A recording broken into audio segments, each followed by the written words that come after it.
Let's talk shift solenoids. So what's a shift solenoid anyway? It's a tiny but crucial part of your car's transmission system. It helps control the flow of transmission fluid to shift gears smoothly. But when it goes bad, things can get rough. Imagine this. You're driving and suddenly your car refuses to shift gears. Or maybe it takes forever to shift, and when it does, it's jerky and unpredictable. That's a classic sign of a failing shift solenoid. Other symptoms? How about your transmission slipping or weird, clunky noises? Yeah, not fun. Here's a tip.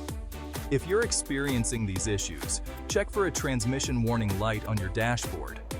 It could save you a ton of guesswork. When should you seek help? If DIY isn't your thing, or the problem persists, it's time to call a pro.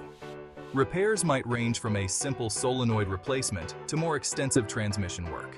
So keep an eye and an ear out for those telltale signs. Your car will thank you.